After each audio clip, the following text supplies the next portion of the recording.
We have a severe contradiction at the opening bell. The Indian market is trapped between aggressive global headwinds pulling us down and massive domestic cash injections pushing us up. Let's look at the external threats first. Overnight, crude oil prices jumped more than 5% following renewed tensions between the US and Iran. This flowchart illustrates how a 5% spike in crude acts as a direct macroeconomic tax on the economy. India imports the vast majority of its oil, meaning every dollar added directly widens the trade deficit and squeezes corporate margins. Adding to that pressure, U.S. equity markets closed firmly in the red overnight. Global capital is currently sidelined. Institutions are refusing to commit until they see upcoming U.S. core inflation data, which is required to accurately calculate the Federal Reserve's future interest rate trajectory. The combination of spiking energy costs and sidelined global capital establishes a heavy bearish bias for the opening bell. But if we look inside the domestic cash market, we see an entirely different reality trying to neutralize that global drag. This bar chart breaks down institutional cash flow. Foreign institutional investors were net buyers for 1,974.76 crores. Domestic institutional investors were net sellers for 1,290.29 crores. Subtracting this domestic selling from foreign buying leaves a heavy block of net positive liquidity. That specific net positive injection is crucial. It acts as a structural shock absorber against the panic we're seeing in the energy markets. Raw liquidity is hitting the market exactly when global macro signals suggest it should be fleeing. This sets the stage for a highly contested, localized intraday battle. Beneath that macro tug-of-war, we also have significant structural changes happening within the index itself.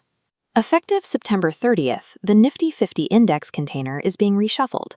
BSE Limited is being added to the Nifty 50 index, while Wipro is removed. Index funds must mirror this container, meaning massive passive capital will flow directly into BSE and pull aggressively away from Wipro.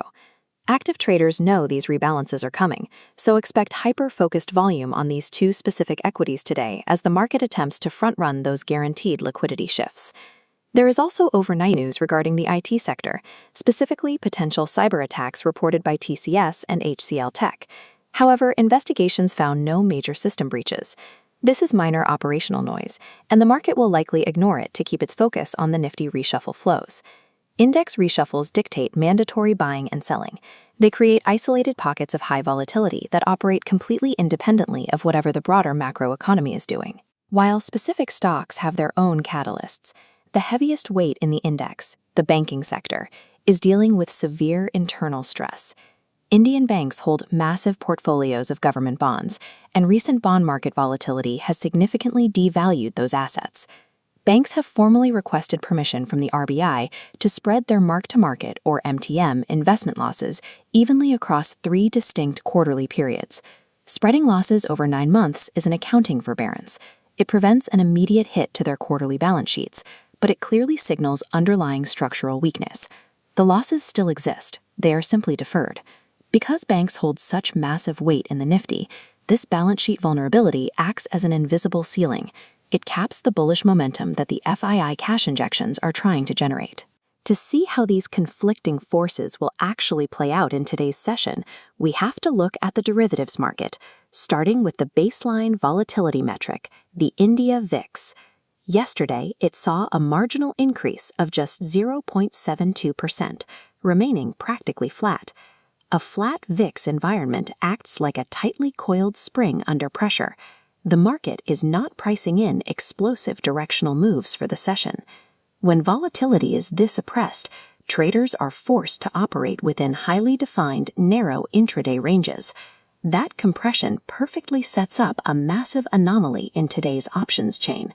We can see exactly how the macro headwinds and the domestic cash injections physically manifest in trader positioning by examining the Nifty Options Open Interest, or OI, data for today's expiry. This chart shows towering put open interest at 24,550, a rigid floor defended by FII liquidity. At 24,600, immense call open interest presses downward. This immovable ceiling is reinforced by macro threats. The defining anomaly, peak open interest clusters exactly at 24,600. When massive volume is written on both sides of the exact same strike, it creates an extreme short straddle. Option sellers collect premium from both directions, heavily incentivized to keep the index price pinned to this exact number as the clock runs out. These global threats and domestic shields have effectively neutralized directional momentum, pinning the index to exactly 24,600 for this expiry. While today's expiry is hyper-compressed, stepping back reveals a much different structural picture. This zoomed-out line chart tracks monthly expiry boundaries. We see a wide operational channel bordered by 24,000 on the bottom and 25,000 on top, with the current price oscillating safely in the middle. That 1,000-point monthly channel provides plenty of breathing room, which is a stark contrast to the 50-point battleground defining today's intraday session. Navigating this specific type of expiry requires strict adherence to tactical execution strategies, specifically the standard CAS advisories. On a tightly pinned expiry day, holding option positions into the final minutes exposes you to extreme mathematical gamma risk. Even a 5-point fluctuation in the underlying index can wipe out a position in seconds. Therefore, the precise operational rule for today is to close all expiry trades strictly by 3:20 p.m. Do not wait for the broker's 3:28 p.m. auto square-off window. The threat of sudden settlement volatility in those final 8 minutes is simply too high. Surviving today's session requires acknowledging the 24,600 pin, respecting the VIX compression, and executing a rigid 3:20 p.m. exit strategy to protect your capital from late-stage volatility.